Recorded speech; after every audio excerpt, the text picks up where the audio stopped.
तो आज हम लोग डिस्कस करने जा रहे हैं रूल्स ऑफ प्लीडिंग के बारे में डिस्कस करने जा रहे हैं कि रूल्स ऑफ प्लीडिंग का क्या इंपॉर्टेंस है किसी भी प्लेंट में। ठीक है, कोई भी व्यक्ति जिसके वैधानिक अधिकार का उल्लंघन हुआ हो या फिर इसके व्यक्ति का जो उसके ज़मीन पे अगर अवैध रूप से अगर कब्जा किया हुआ है, तो वो व्यक्ति जो वाद प्रस्तुत करेगा, जो प्लेंट प्रस्तुत करेगा कोर्ट के समक्ष में, तो वो किन ऐसे नियमों को ध्यान में रखेगा ताकि वो कोर्ट को भी समझने में दिक्कत ना हो, ना ही उसके विपक्षी जो डिफेंडेंट हो उसको समझने में दिक्कत हो।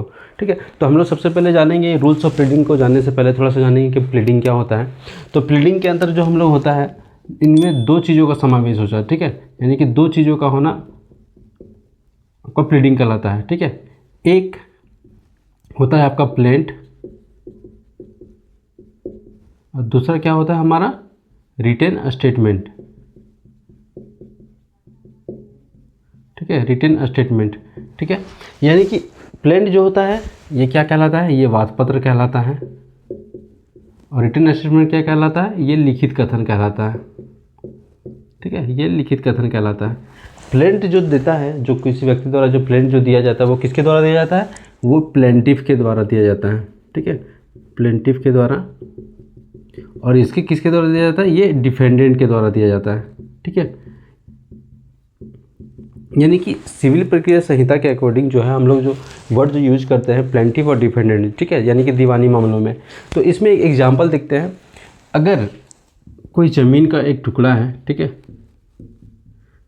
जिसपे ए का भी अधिकार है और बी का भी अधिकार है, लेकिन ए को लग रहा है कि इस ज़मीन पे जो पूरा जो पार्टीशन जो पहले जो उससे बंटवारा जो हुआ है, ठीक है, वो ए को सही तरीके से उसे नहीं मिला है। तो ये क्या करेगा, ये प्लेंट तैयार करेगा कोर्ट के समक्ष। ठीक है, ये कोर्ट के पास क्या करेगा, न्यायालय के पास जाएगा, वो अपना प्लेंट तैयार करेगा, यानी वाद पत्र तैयार करेगा कि बी ने गलत तरीके से उस पर ज़मीन को वो क्या किया हुआ, कब्जा किए हुए। तो ये क्या करेगा लिखित कथन में, ठीक है, यानी कि रिटन स्टेटमेंट पे ये क्या करेगा, वो उसको खारिज करेगा, या तो इनकार करेगा या तो उसको क्या करेगा, स्वीकार करेगा कि नहीं ये जो ज़मीन है वो सही तरीके से बंटवारा हुआ है, तो ये जो ये बोल रहा है वो गलत है। या फिर जो अगर नहीं भी हुआ तो ये क्या करेगा कि हाँ अगर नहीं हुआ है तो इस पर बंटवारा होना चाहिए। ठीक है, तो ये क्या कर रहा है, प्लेंट यानी वाद पत्र प्रस्तुत कर रहा है, और ये क्या कर रहा है, अपना रिटन स्टेटमेंट यानी बचाव में अपना लिखित कथन दे रहा है। ठीक है, ये चीज़ हम लोग ने जाना किसके अंतर्गत, ये प्लीजिंग के अंतर्गत। ठीक है, अब दूसरा क्या है इसमें, रूल्स ऑफ प्लीजिंग, यानी कि अभिवचन के नियम क्या है। तो ये जो प्लेंट जो वाद पत्र प्रस्तुत किया है, तो उसमें तो वाद पत्र प्रस्तुत करते समय कुछ तो नियम होंगे जो आदमी को, जो विपक्ष को भी समझ में आना चाहिए। इसके अलावा क्या, जो कोर्ट को दे रहा है वो कोर्ट को भी समझ में आना चाहिए।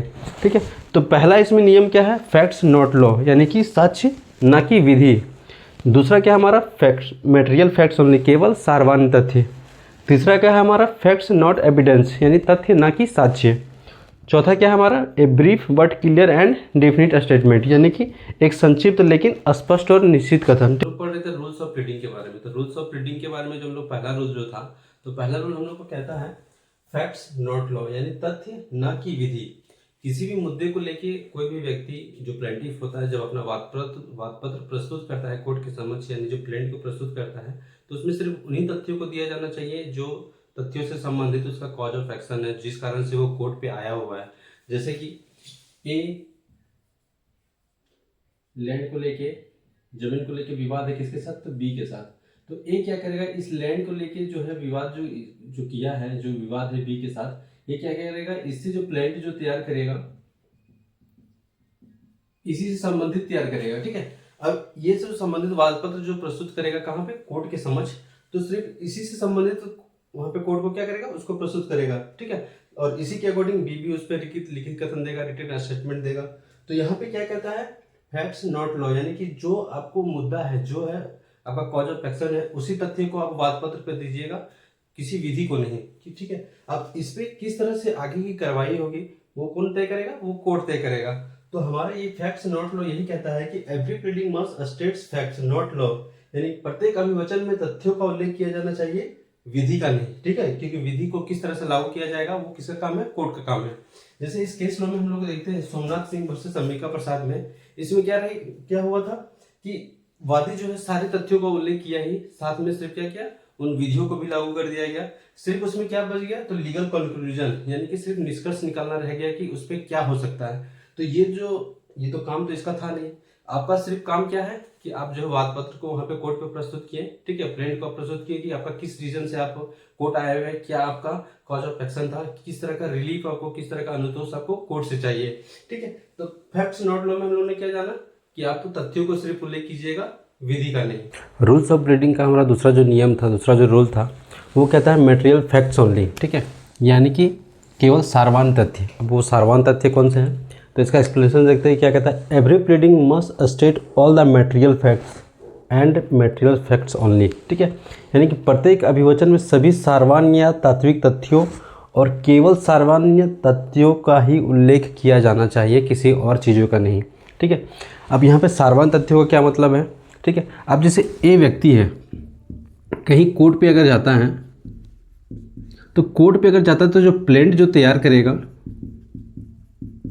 वादपत्र जो तैयार करेगा, वो किस लिए कोर्ट आया हुआ है, क्या कॉज ऑफ एक्शन है उसका। तो ये जो प्लेंट जो तैयार करेगा, कोर्ट पे आने का मतलब ये है क्या, यहाँ पे सारवान तथ्य का मतलब क्या है, वो काज ऑफ एक्शन, ये वाद हेतु वहाँ पे रीज़न होना चाहिए कि किस लिए आया है। सपोज करते हैं कि ए, जैसे मैंने अभी कहा, ए किसी चीज़ के लिए कोर्ट आया हुआ है, बी के साथ ये जो बी को ये दावा करता है कि बी ने इसी किसी तरह का इसका वैधानिक अधिकार का, या फिर हम लोग इसे ज़मीन को लेके हम लोग समझते हैं इसे, ठीक है, ज़मीन को लेके अच्छे से समझते हैं। ए कहता है कि ज़मीन पे जितना इसका अधिकार है, बी का भी उतना ही है, ठीक है। तो ए वो कॉज ऑफ एक्शन में क्या देगा, प्लेंट में वो क्या करेगा कि मुझे पार्टीशन चाहिए, ठीक है, यानी कि जितना इसका हिस्सा है उतना हिस्सा इसका भी है, ठीक है। तो कोर्ट में जाके कॉज ऑफ एक्शन में क्या देगा, वाद हेतु कारण क्या देगा कि मुझे भी बंटवारा चाहिए, किसके, बी के साथ, ठीक है। क्योंकि ए अगर सपोज कर दे कि ए को अगर ज़मीन के बारे में जानकारी नहीं है कि उसका कहाँ कहाँ पे ज़मीन है, तो वो क्या करेगा, इसके पास खतियान है, सारे डॉक्यूमेंट्स इसके पास है, और इसको जानकारी नहीं है, तो हो सकता है कि आने वाले समय में इसके लिए दिक्कत हो, तो वो क्या करेगा, कोर्ट पे जाएगा और क्या करेगा, पार्टीशन के लिए वो क्या करेगा, कॉज ऑफ एक्शन जो वो अपना जो रीजन देगा, वाद हेतु कारण जो देगा, वो क्या देगा, बंटवारा के नाम से देगा, ठीक है। तो यहाँ पे सारवान तथ्य का मतलब वही होता है कि कॉज ऑफ एक्शन आपको यहाँ पे देना जरूरी है कि किस कारण से आप कोर्ट पे आए हैं, ठीक है। यहाँ पे दूसरा चीज़ ये भी है, ए अगर अब प्लेंट में तो दिया, बी के साथ की क्या तो बंटवारा करना है इसके साथ, ठीक है। तो प्लेंट पे उसने कॉज ऑफ एक्शन में दिया कि बंटवारा करना है उसके साथ। अब ये लिखित कथन, ये सॉरी प्लेंट पे वादपत्र में तो वो प्रस्तुत कर दिया। अब बी क्या करेगा, लिखित कथन में, रिटन स्टेटमेंट में क्या देगा, या तो उसे इनकार करेगा या तो फिर उसके स्वीकार करेगा। अब अगर इनकार अगर कर देता है, ठीक है, उसको रिफ्यूट कर देता है, ये अगर दावा करता है कि इसमें इसका भी अधिकार है, ठीक है, तो बी क्या करेगा, नहीं, उस पर उसका अधिकार नहीं है, इससे उसको क्षति होगा, चाहे डैमेज होगा, जो भी प्रोसेस चलेगा, क्योंकि कोर्ट पे एक सिविल प्रोसीजर कोड एक क्या है, एक लंबी प्रक्रिया है, ठीक है, वो तुरंत खत्म होता नहीं, उसमें बहुत सारी चीज़ें होती है, ठीक है। तो यही रीज़न है। तो अगर मान लीजिए कि बी इनकार कर देता है कि ये बंटवारा नहीं होना चाहिए, तो ए क्या करेगा, ए को ही ये साबित करना होगा, ये बर्डन ऑफ प्रूफ साक्ष्य के बाहर ए को ही ये साबित करना होगा कि आप कैसे ये कहते हैं कि इस ज़मीन पे आपका भी आधा अधिकार है। तो फिर ये क्या करेगा, फिर वो खतियान को पेश करेगा, अपना वंशावली को पेश करेगा कि वो ज़मीन किसके नाम से है। अगर ए है तो इसके फादर भी कोई होंगे, ठीक है, इसके भी कोई फादर होंगे जिस पे ये दावा कर रहे हैं कि ये ज़मीन इसका है, ठीक है। तो हम लोग ये मटेरियल फैक्ट्स में क्या है कि कॉज ऑफ एक्शन को ध्यान रखा जाता है कि वाद हेतु कारण का, कि किस कारण से आप कोर्ट आए हुए हैं। दूसरा क्या है कि अगर आपको ये बी अगर इनकार कर देता है लिखित कथन में, ठीक है, रिटन स्टेटमेंट में, तो ये क्या करेगा, ए को ही ये दायित्व होता है कि उसको प्रूव कीजिए कि वो ज़मीन आपका है, ठीक है। दूसरा इसमें केस लो क्या एक समझते हैं, केस लो में एसन बालकृष्णन वर्सेस फर्नांडिस जो है, इसमें ये क्या करते हैं, इसमें वाद हेतु को यानी कॉज ऑफ एक्शन को देना ही भूल जाते हैं। सपोज करते हैं हम लोग कोई एप्लीकेशन लिखते हैं टीचर के पास या प्रिंसिपल के पास, तो किस रीज़न से लिखते हैं, या तो आपका फीवर है या कोई भी रीज़न है, तभी तो हम लोग एप्लीकेशन लिखते हैं ना। तो यहाँ पे क्या करते हैं, किस कारण से, अब जैसे ए ही यहाँ पे कोर्ट पे आया, वाद पत्र प्रस्तुत कर दिया, प्लेंट अगर प्रस्तुत कर दिया और रीज़न ही नहीं बताया कि किस कारण से वो कोर्ट आया है, तो कोर्ट किस पे आपको न्याय देगा, किस चीज़ पे आपको विचार करेगा, ठीक है। तो इस केस लो में यही था कि इन्होंने कॉज ऑफ एक्शन को देना ही भूल गया, ठीक है। तो इससे क्या होगा, केस को खारिज कर दिया जाएगा, फिर आपको नए सिरे से प्लेंट आपको प्रस्तुत करना पड़ेगा, ठीक है। तो हम लोगों ने मटेरियल फैक्ट्स में क्या जाना कि सारवान तथ्यों का होना जरूरी है, मटेरियल फैक्ट्स का होना जरूरी है, किस कारण से आप कोर्ट आए हैं वो रीज़न का होना जरूरी है। रूल्स ऑफ प्लीडिंग का तीसरा नियम है फैक्ट्स नॉट एविडेंस, यानी तथ्य न कि साक्ष्य। एक्सप्लेनेशन क्या कहता है, every pleading must state only the facts on which the party pleading relies and not the evidence by which they are to be proved, ठीक है। हिंदी में देखते क्या कहता है, प्रत्येक अभिवचन में सारवान तथ्यों का उल्लेख होना चाहिए जिनका कि अभिवचन करने वाला पक्षकार आश्रय लेता है, ठीक है। जिस साक्ष्य द्वारा सिद्ध करना है उसका उल्लेख नहीं किया जाना चाहिए। जैसे हम लोगों ने इससे पहले जो एग्जाम्पल हम लोग देखा, ए अगर ज़मीन के लिए अगर बी के साथ पार्टीशन के लिए भी अगर किसी तरह का भी प्लान प्रस्तुत करता है, कोर्ट को ये जो है सारा डॉक्यूमेंट्स देता भी है, सपोज करते हैं ये कोर्ट जान रहा है कि डॉक्यूमेंट्स जो है इसका जितना ज़मीन इसका है उतना ज़मीन उसका है, इसके बावजूद भी वो साक्ष्यों को बुलाएगा, ए की तरफ से भी बुलाएगा, बी की तरफ से भी बुलाएगा। जब हम लोग कहते हैं कि गवाह की ज़रूरत होता है, ठीक है, तो पहले ए को बुलाया जाता है क्योंकि ये प्लेंट होता है, ये बात पत्र जो है सबसे पहले ये दाखिल करता है, ठीक है। तो सबसे पहला जो होता है इसको बुलाया जाता है कि आप अपने गवाहों को लाइए कि उस पर बंटवारा सही में पहले हुआ भी या नहीं हुआ है, ठीक है। या फिर आप सच में दावा करते हैं कि ज़मीन इसका है तो आप अपने गवाहों को बुलाइए, फिर वो बी को भी बुलाता है। तो यहाँ पे क्या करता है, ये जानते हुए भी कि ये ज़मीन पे आधा बंटवारा आधा हिस्सा इसका है, इसके बावजूद भी वो कोर्ट क्या करता है, उन साक्ष्यों को बुलाता है, उन गवाहों को बुलाता है, ठीक है। तो यहाँ पे ये क्या कहता है, थर्ड जो रूल्स ऑफ प्लीडिंग है ये क्या कहता है कि आप जिस चीज़ तथ्य को आपने जिस तथ्य को आपने कोर्ट पे जो प्रस्तुत किया है, जिस वाद पत्र को प्रस्तुत किया है, जिस कॉज ऑफ एक्शन को लेकर वाद पत्र प्रस्तुत किया है, वहाँ पे सिर्फ आप कॉज ऑफ एक्शन दीजिएगा, आपको उस साक्ष्य को नहीं देना है जिससे आपको वो तथ्य को सिद्ध करना है। देखिए जैसे कि देखिए इसमें ब्रांडल वर्सेस हंटन में एक ये केस लो है, ठीक है, ये इंटरेस्टिंग केस लो है। इसमें क्या होता है कि जो वादी होता है वो क्या होता है, वो बीमा पॉलिसी जो है वो जीवन बीमा जो होता है एक पॉलिसी लिया हुआ रहता है, यानी कि ये एक जो होता है पॉलिसी होल्डर होता है, ठीक है, ठीक है। अब इसमें कॉन्ट्रैक्ट में क्या रहता है कि किसी कारण से अगर ये वादी अगर मर जाता है, जो पॉलिसी होल्डर जो रहता है, जो जीवन बीमा अगर जो लिया हुआ रहता है, वो कहता है कि किसी कारण से अगर वो मर जाता है तो वो क्या रहता है, वो जो पॉलिसी जो लिया हुआ रहता है वो क्या हो जाएगा, शून्य हो जाएगा, वो वॉइड हो जाएगा। अब होता भी वैसे ही है, एक बार ये डेथ हो जाता है, ठीक है, जो भी जीवन बीमा जो लिया हुआ रहता है वो क्या करता है, डेथ हो जाता है।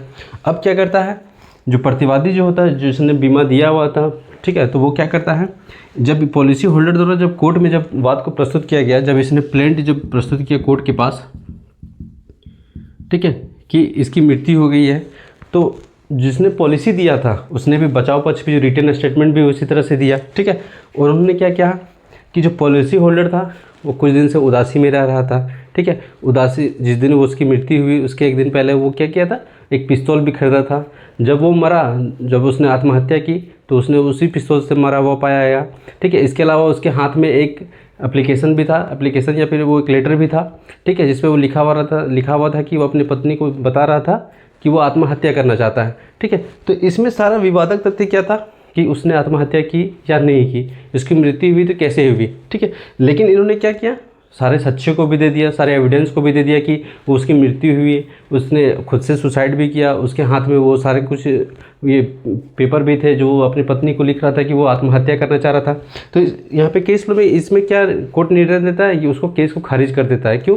क्योंकि उन साक्ष्यों को देना नहीं था, यहाँ पे सिर्फ ये देना था कि उस व्यक्ति की मृत्यु हुई थी, किस कारण से हुई थी, वो आगे की प्रक्रिया वो कौन देखता है, कोर्ट देखता है, ठीक है। तो रूल्स ऑफ प्लीडिंग का चौथा नियम कहता है, चौथा नियम ये कहता है कि a brief but clear and definite statement, यानी कि एक संक्षिप्त लेकिन स्पष्ट और निश्चित कथन।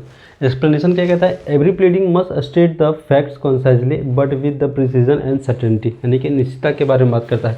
प्रत्येक अभिवचन में तथ्यों का कथन संक्षिप्त किंतु यथार्थता एवं निश्चितता के साथ किया जाना चाहिए।